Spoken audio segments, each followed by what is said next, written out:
અભય થઈને નિષ્પક્ષતાથી નિરપેક્ષ રીતે વાસ્તવિકતાનો અરીસો રૂપી સચોટ માહિતી લાવતો સત્યની સાથે અભય ટાઈમ્સ।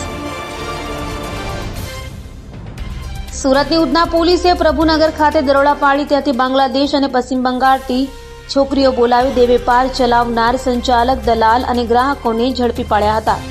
ઉધના પોલીસ મથકમાં સ્ટાફ પેટ્રોલિંગમાં હતો ત્યારે બાતમી મળી હતી કે જિગ્નેશ લખાણી અને જમાલ શેખ નામના ઈસમો બાંગ્લાદેશ અને પશ્ચિમ બંગાળની છોકરીઓને બોલાવી એજન્ટો મારફતે ગ્રાહકોને બોલાવી તેઓ પાસે ઉધના પ્રભુનગર યામાહા શોરૂમ પાછળ પ્લોટ નંબર 1ના પ્રથમ માળે રૂમમાં દેહ વેપાર કરાવે છે। જે માહિતીના આધારે ઉધના પોલીસે ત્યાં દરોડા પાડી ત્યાંથી દેહ વેપાર ચલાવનાર જિગ્નેશ અરવિંદ લખાણી તથા નુરજમાલ શેખ હકીમ તથા દલાલ સકોર ઇનામુલ્લાહ અને ગ્રાહક અખ્તારુદ્દીન મોલ્લા તથા આરિફ ખાનને ઝડપી પાડ્યા હતા। જ્યારે સ્થળ પરથી બે લલનાઓ, જેમાં એક બાંગ્લાદેશી અને પશ્ચિમ બંગાળની હતી, તેને મુક્ત કરાવી હતી। બાંગ્લાદેશી મહિલા પાસપોર્ટ વિઝાથી ભારત આવી હતી, જેને પકડી દેહ વેપારનો ધંધો નહીં કરવા કાઉન્સિલિંગ કરી મુક્ત કરાવી હતી। પોલીસે દેહ વેપારના સ્થળ પરથી મોબાઈલ ફોન, રોકડા રૂપિયા સહિતની મત્તા કબજે કરી હતી।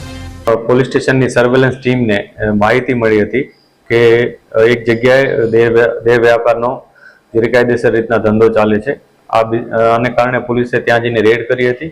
રેડ કરતા પોલીસને ત્યાંથી કેટલીક વસ્તુઓ મળી હતી। આ ઉપરાંત ભોગ બનનાર તરીકે બે મહિલાઓ હતી, એમને પણ પોલીસે ત્યાંથી છોડાવી છે। આ કેસમાં 5 આરોપીઓ છે, જેમાંથી 4 આજે દેહ વ્યાપારના ઓલા રેકેટ સાથે સંકળાયેલા વ્યક્તિઓ છે અને એક છે ગ્રાહક છે।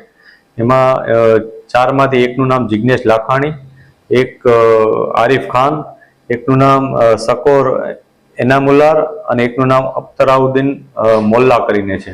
આ 5 વ્યક્તિઓ આ ગુનામાં સંડોવાયેલા છે। પોલીસે આ લોકોની ધરપકડ કરી છે અને આગળની કાર્યવાહી શરૂ કરેલ છે। આમાંથી જે ભોગ બનનાર મહિલા છે એમાંથી એક જે બાંગ્લાદેશી મહિલા છે, જે મેડિકલ વિઝા ઉપર અહીંયા આવ્યા હતા અને એના સાથે આ દુષ્કર્મ થયું હતું, જેથી એમને ભોગ બનનાર તરીકે અત્યારે લેવામાં આવેલ છે અને આગળની કાર્યવાહી શરૂ કરવામાં આવેલ છે।